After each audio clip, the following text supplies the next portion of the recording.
Good evening, everybody. Africans, the rest of the world. Good evening. The tension in South Africa is not something that the world want to hear, not something the African uh, people want to hear. A lot has been going on in South Africa here, and everybody is keeping silent. South African leadership, African leadership, everybody is keeping silent. No action at all. Xenophobia, racism. South Africans said that the people of South Africa said that they don't want it. They don't want illegal foreigners. But there's more to it. Not only the illegal foreigners, even those who have papers are not spared. But what is driving all these things? It's all about economic challenges that is facing the rest of Africa. Lack of development, government failure. South Africans are right. Completely right in what they're saying.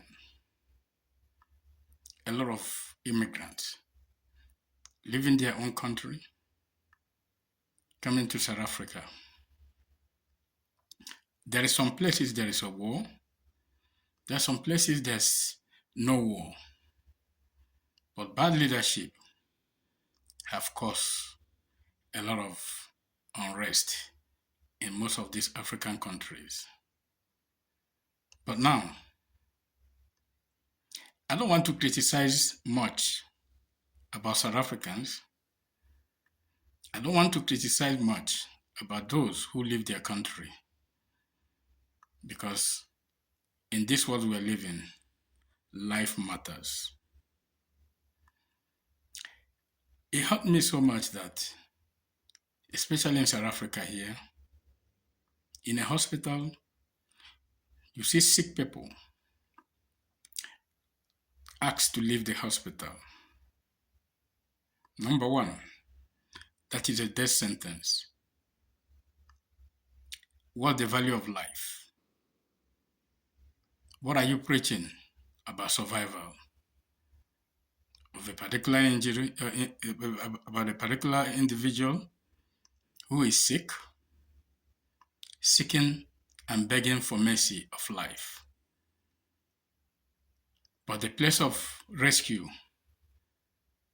is where deliberately they kill the very person or ask the person to leave the hospital. Unacceptable. In the eye of Satan, demon, God himself will not forgive whoever take life. Whatever South Africans are agitating within their right. But you ask yourself, what is driving all these things? Economic hardship, population is rising. Today, the job market have disappeared, and there is no job anywhere. But what are we going to do? I'm not going to criticize anybody, but let us find solution. How are we going to find solution? Is to reason and think faster. In South Africa, in 1990s, before the black government came into power, I believe me, I bet you, 90% of consumer goods, any type of goods, clothing, shoes, house appliances, whatever you can call it, are made in South Africa. But what happened? Those industries that make all these things shut down. Why did they shut down? People are not asking questions. Why did they shut down? Because there is this trend. Africa became a consumption territory where the Chinese will come and dump their finished product. And this finished product, Africans, they don't manufacture them. Those ones the Africans they can manufacture cannot compete with the Chinese finished goods. Let me go back to South Africa. South Africa used to produce all kinds of consumers goods. But when a particular government came into power, what happened was he allowed the Chinese to dump their finished products in South Africa. Take example. I will give you an example. If this Coca-Cola is made in South Africa, it's sold for 10 rand.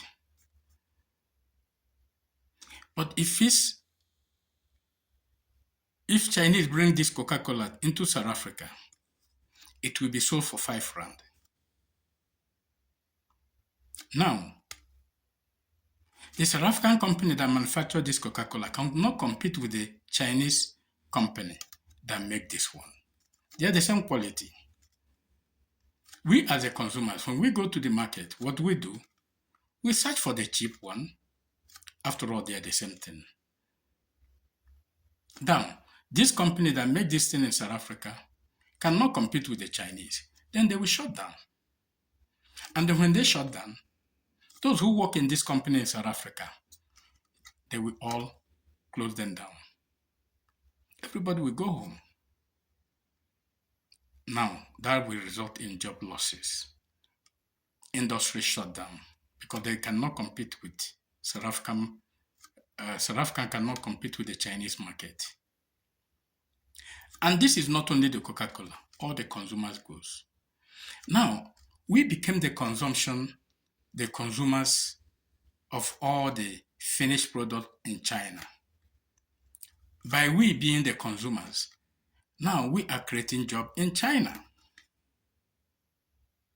Now our industry is shut down because they cannot compete with the Chinese. For me, I'm not going to blame the Chinese. I will blame our leaders.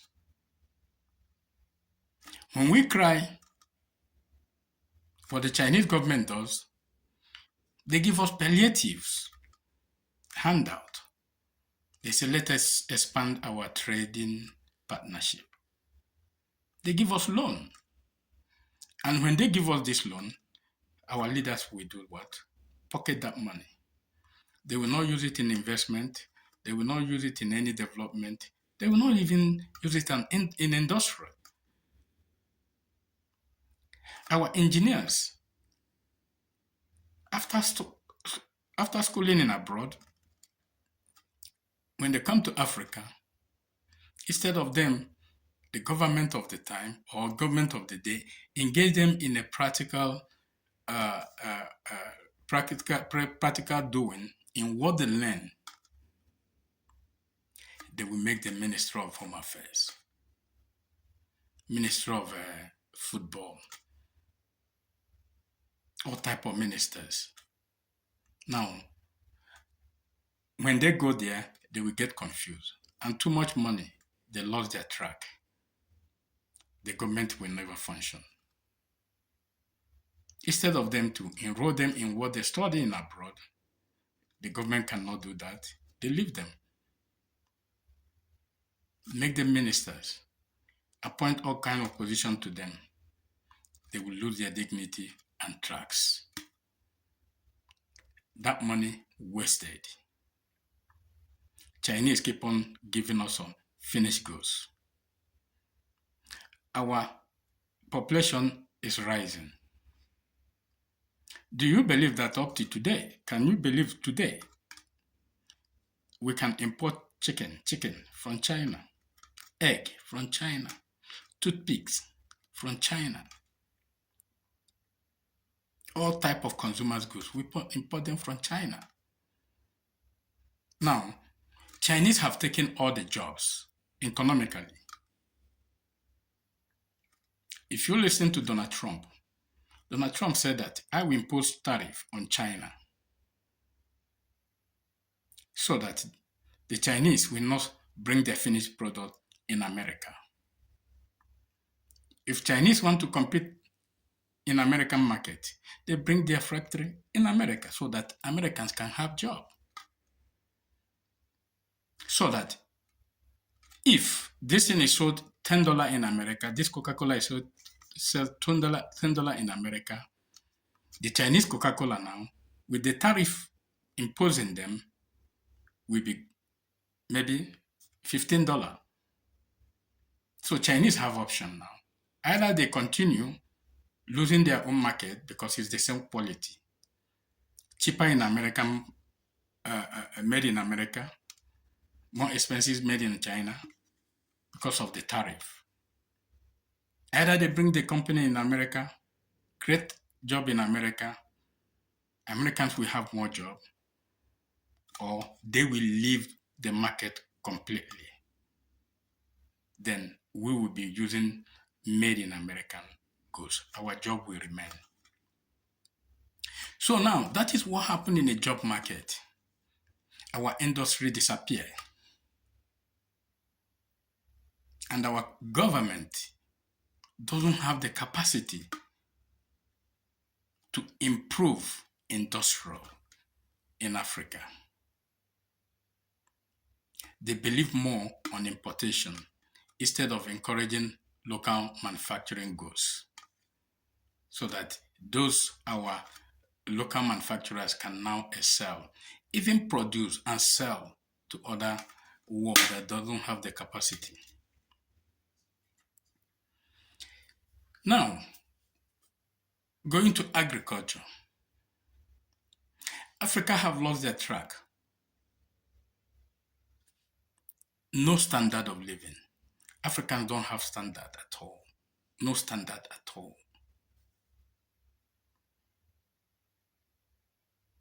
We have a lot of people, young men at their productive age. When you go street of Africa, you see young men in their productive age roaming around the street. Some of them into drugs. Some ladies, little girls into prostitution and all kind of, indecent related affairs. But what happened? Instead of the government to do what they call industrial revolution, create more industries, train our young men and women, whether in abroad, whether in the country, equip them with equipment so that they can be productive. Then, anything that can make us go to abroad, especially consumers goods, anything that will make us to go to China and import them, we will make sure that we manufacture them, because we are the highest consumers of all these products. Then, and pay salary. This is another problem. Pay salary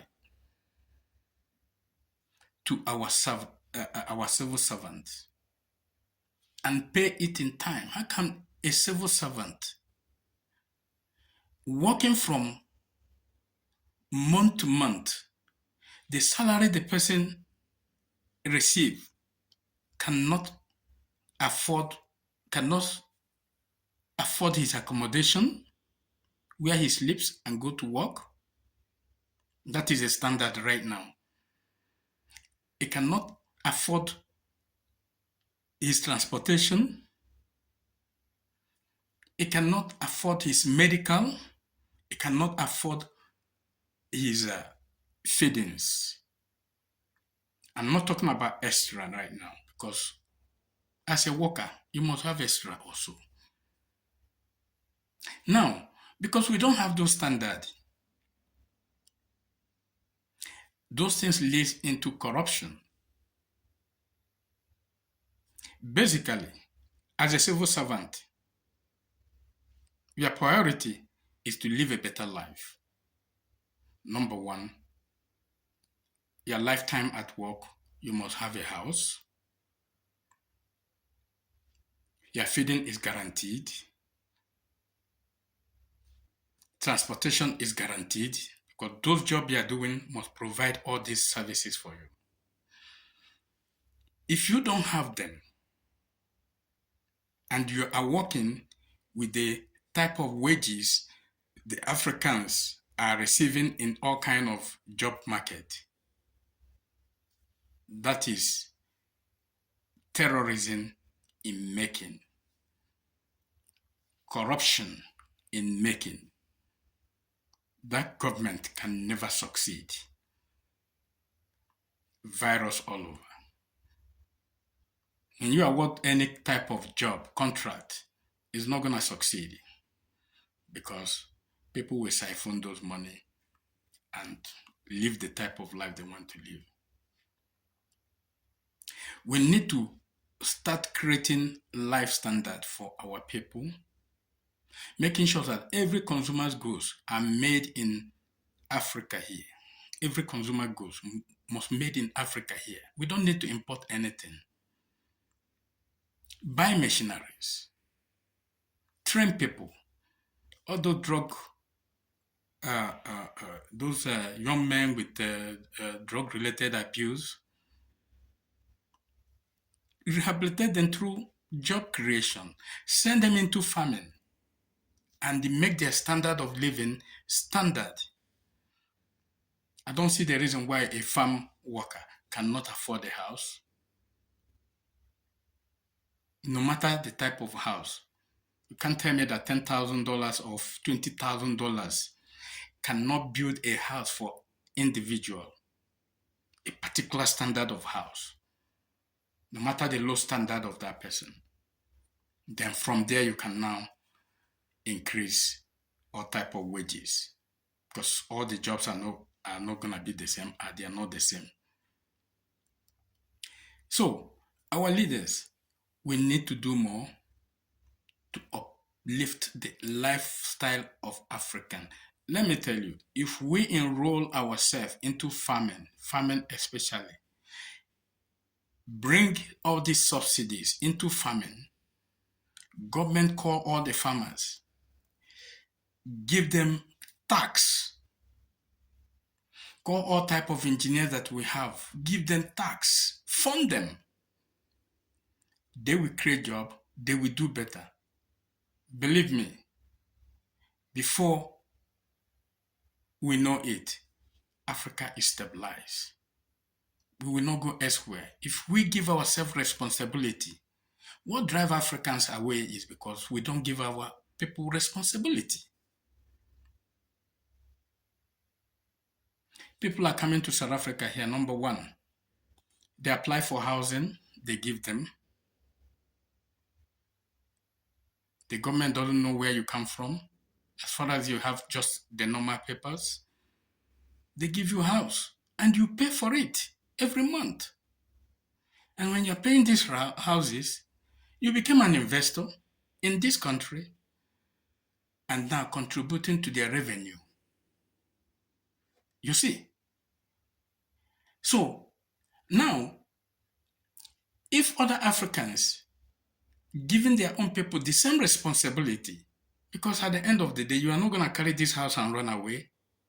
You're not going to even sell it because it goes through process before you can be able to sell houses. Give them all this responsibility. Give them salary that can make them offset their debt. Because in South Africa, that is what make people, in America, that's what make people In Europe, that is what make people go there, because they have all these incentives, they have all this opportunity, because the government can be able to fund you, give you money, you buy all these things, and you pay slowly and slowly and slowly. Now we will leave our country, building other people's economy. And look at what is happening in South Africa right now. They said, no, we don't want you. You must go home. It have a dangerous impact in South Africa themselves, because these people are chasing are investors. And who make your GDP grow? It's human being. Your GDP based on human capital. That is how your GDP grows. If you fail to understand this, then you are sending yourself into a pit. Our government must give us responsibility so that we can be able to grow our economy. Contrast state real estate agencies. They build properties, decent houses. And people can be able to own those houses and pay revenue every month. And where our government are failing, some of African government are failing, they don't want to pay salary. If they pay, they don't pay in time.